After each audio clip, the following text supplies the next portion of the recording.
परदेस के 25 साल पूरे। शाहरुख खान और महिमा चौधरी की मूवी के बारे में 11 अनजानी बातें, अननोन फैक्ट्स।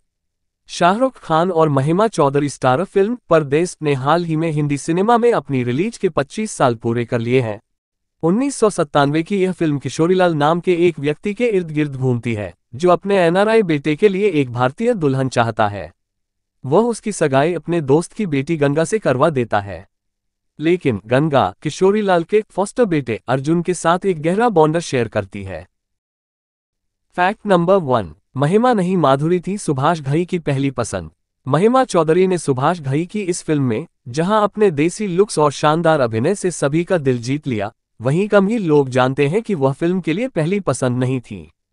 फिल्म के लिए बेहिसाब तारीफें बटोरने वाले सुभाष घई चाहते थे कि माधुरी दीक्षित गंगा की भूमिका निभाएं। वास्तव में भूमिका को माधुरी के लुक्स और ऑन स्क्रीन व्यक्तित्व को ध्यान में रखते हुए लिखा गया था, लेकिन माधुरी दीक्षित का जाहिर तौर पर खलनायक की शूटिंग के दौरान सुभाष घई के साथ विवाद हो गया था और इस तरह उन्होंने परदेस में गंगा की भूमिका को स्वीकार नहीं किया। फैक्ट नंबर 2, माधुरी के बाद इस रोल के लिए जूही चावला पर विचार। कथित तौर पर महिमा फिल्म के लिए दूसरी पसंद भी नहीं थी। सुभाष घई एक ऐसा चेहरा चाहते थे जो बेहद हसीन और कंप्लीटली भारतीय लुक वाला हो। माधुरी के बाद इस रोल के लिए जूही चावला पर विचार किया जा रहा था। हालांकि सुभाष ने तब महिमा चौधरी का ऑडिशन लिया और उनकी परफॉर्मेंस से काफी खुश हुए, इतना कि उन्होंने जूही की जगह उन्हें कास्ट करने का फैसला किया। महिमा चौधरी का बॉलीवुड में ये डेब्यू था और गंगा के कैरेक्टर को जीवंत करने के लिए उन्होंने जान लगा दी थी, और वे अपने रोल में बेहद प्रभावशाली भी थीं। अपने धमाकेदार डेब्यू के लिए उन्हें कई अवार्ड शो में नॉमिनेट किया गया था। परदेस के बाद महिमा ने ये तेरा घर ये मेरा घर, सहर और साया, दागा द फायर जैसी फिल्मों भी की, लेकिन उनकी कोई भी फिल्म परदेस जैसा जादू दोहरा नहीं पाए। फैक्ट नंबर 3, सुभाष घई को एम अक्षर से बहुत लगाव है। उनकी सभी फिल्में जो ब्लॉकबस्टर रही उनमें फीमेल लीड एम नाम की लड़कियां ही थीं। सुभाष घई की हीरो के साथ मीनाक्षी शेषाद्री रातों रात सेंसेशन बन गईं। नेपाली सुंदरी मनीषा कोइराला सुभाष घई की सौदागर के साथ अगली सुपरस्टार बनकर उभरी। सुभाष घई ने माधुरी को तेजाब और राम लखन जैसी फिल्मों के रूप में अपना ड्रीम प्रोजेक्ट भी दिया। वह फिल्म तेजाब ही थी जिसके बाद माधुरी ने कभी पीछे मुड़कर नहीं देखा।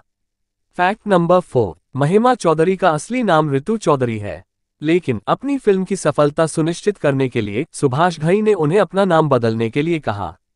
और अब इसे चाहे कोई अंधविश्वास कहे या चमत्कार, लेकिन दिलचस्प बात यह है कि परदेस उस दौर की सबसे बड़ी ब्लॉकबस्टर फिल्मों में से एक बन गई।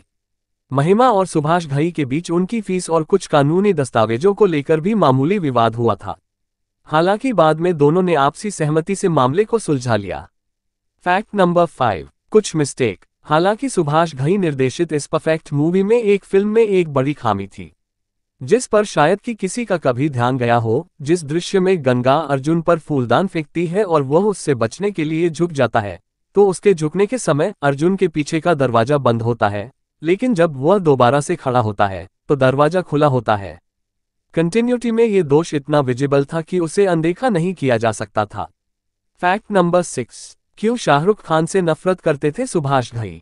परदेस में शाहरुख को कास्ट करने से पहले तक सुभाष घई शाहरुख खान से नफरत करते थे। उन्होंने लोगों को बताया था कि यह खान खराब आदमी है, इससे अगर शाहरुख कभी मशहूर हुए तो वह अपनी सफलता और बुरे रवैये से सभी को खराब कर देंगे। लेकिन जब कभी हाँ कभी ना फिल्म की पार्टी में घई खान से दोबारा मिले तो उन्होंने शाहरुख का एक दूसरा मानवीय पक्ष देखा, जहां वह गौरी और उसके माता पिता की केयर कर रहा था। बस इसी के बाद सुभाष घई को इससे शाहरुख को त्रिमूर्ति में कास्ट करने का विचार आया।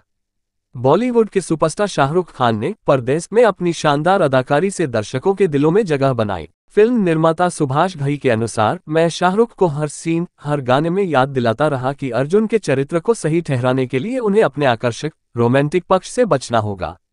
हालांकि यह उनके लिए चुनौतीपूर्ण था, लेकिन उन्होंने कर दिखाया। हालांकि शाहरुख फिल्म में अपने रोल से खुश नहीं थे। उनके हिसाब से उनकी भूमिका वैसी नहीं थी जैसे उन्होंने सोची थी। उन्होंने महसूस किया कि फिल्म में महिमा की भूमिका और फुटेज उनसे बेहतर थी और वह फिल्म में एक एक्स्ट्रा या सपोर्टिंग एक्टर भर लग रहे थे।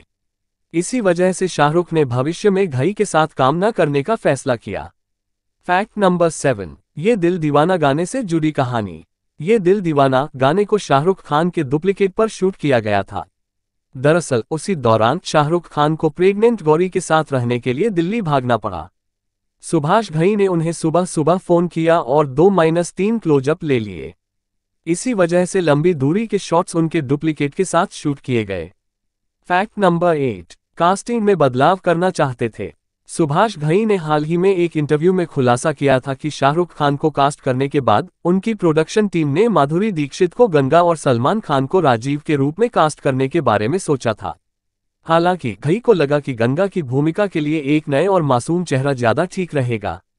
साथ ही उन्हें यह भी लगा कि दर्शक सलमान खान को नेगेटिव भूमिका में नहीं देखना चाहेंगे, इसलिए उन्होंने इसके बजाय नए लोगों को लेने का मन बनाया। फैक्ट नंबर 9, 14 साल में परदेस सुभाष घई की पहली फिल्म थी जिसमें जैकी श्रॉफ नहीं थे। घई इस बात से काफी परेशान भी थे कि उन्हें जैकी के लिए कोई भूमिका नहीं मिली। चर्चा थी कि फिल्म में जैकी श्रॉफ की एक तस्वीर का इस्तेमाल किया जाएगा, हालांकि ऐसा कभी हुआ नहीं। फैक्ट नंबर 10, अनुपम खेर ने फिल्म में अभिनय नहीं किया क्योंकि खलनायक के निर्माण के दौरान सुभाष घई के साथ उनकी काफी बड़ी लड़ाई हो गई थी। फैक्ट नंबर 11, परदेस सुभाष घई की विदेश में शूट होने वाली पहली फिल्म थी। लक्ष्मीकांत प्यारेलाल के साथ सुभाष घई के लगभग 18 साल के सफल संयोजन के बाद परदेस फिल्म के म्यूजिक के लिए घई ने नदीम श्रवण को लिया और उन्होंने संगीत के अधिकार भी HMV के बजाय टिप्स को दिए और उन्होंने संपादक और कोरियोग्राफर को भी बदल दिए। घई ये बदलाव करना चाहते थे। परदेस के सुपरहिट संगीत की वजह से फिल्म की रिलीज के बाद सुभाष घई ने नदीम और श्रवण को 2 कारें उपहार के रूप में भेंट की थी। अपूर्व अग्निहोत्री की यह डेब्यू फिल्म थी। फिल्म में वह शाहरुख खान के फॉस्टर ब्रदर बने थे।